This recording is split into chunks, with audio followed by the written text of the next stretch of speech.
Hello guys, welcome to Abby and Filter TV and it is dessert time. So ito nabili rin namin sa Malolos Convention Center Food Park. Ito binili ko sa Puffs and Buns, binili namin sa Puffs and Buns. Na-feature na to before ng mga food vloggers from Bulacan. So gusto ko siyang itry syempre. Tapos kanina while walking nakakita kami ng Choco Xiaolong Bun. Tama? So, di ba yung alam natin na ganon, may soup sa loob, pero ito, chocolate yung nilagay nila. So, tikman natin, tapos may dip pa siya. Yun. Tikman natin, ha.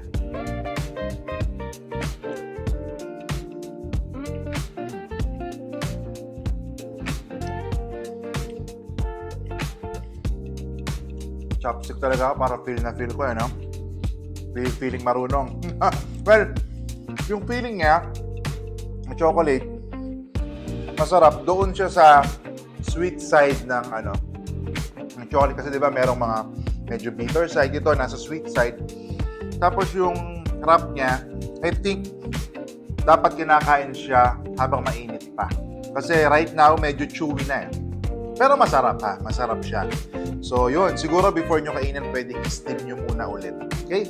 So, ito naman, from Puffs and Buns, itry ko muna itong, ayan, sige, B, pakita natin, Puffs and Buns, ito yung cream puff. Kasi ito yung mga cinnamon bread nila, I believe. Yan. Na iba-iba yung topping. So, syempre, hindi ko naman matitikman lahat yan. Tikman ko lang itong, syempre, chocolate na cream puff. Na natin. Wow. Sarap. Interesting. I'm expecting na yung feeling niya parang katulad noon sa Baguio, no? Na hindi ko alam kung ano tawag yung feeling nung cream puff pag sa Baguio, pero nagulat ako, ito chocolate din pala yun, which is good. Masarap siya. Okay? So ito, titikman ko siguro ito lang pistachio kasi sabi ni Kaya, Dad, wag mong titikman yung may marshmallow. Okay.